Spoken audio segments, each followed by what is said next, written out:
दोस्तों, सुमन की नई नई शादी हुई। 4-5 दिन सास ससुर के साथ रही, फिर पति नीरज के साथ जहां उसकी नौकरी थी चली गई।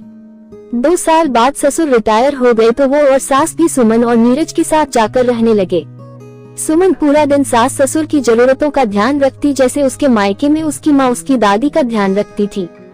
पर एक दिन सुमन ने सुना सासू माँ ससुर जी से कह रही थी, सुमन हमें दूध में पानी मिलाकर देती है। सुमन ने इसका हल निकाला, वो किसी बहाने से सारा दूध का पतीला सासू माँ के पास ले जाती और वही उनको डालकर दे देती। फिर एक दिन सासू माँ फोन पर अपनी बेटी को कह रही थी कि ये सुमन हमें देसी घी बहुत कम डालकर देती है, बस ऊपर ऊपर दिखावा कर देती है। सुमन ने अगले ही दिन पूरा देसी घी का डिब्बा सास ससुर के कमरे में रख दिया, ये कहकर कि मैं कई बार घर पर नहीं होती तो आपको ढूंढने में दिक्कत होती है, जब खत्म हो जाएगा तो दूसरा रख दूंगी।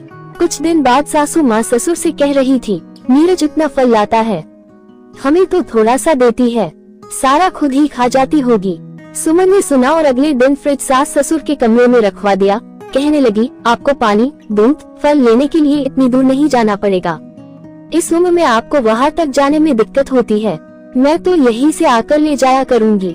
उद्धरण। सुमन के जाने के बाद ससुर बोला, अब तो ठीक है, सब कुछ तेरे कमरे में रख दिया। सुमन ने, ये सब तो ठीक है जी, पर मुझे शक है, गड़बड़ तो करती ही होगी, आखिर बहू है। गड़बड़ वह नहीं करती, गड़बड़ तेरे दिमाग में है, क्योंकि तू खुद जैसी बहू रही वैसा अपनी बहू के बारे में सोच रही है।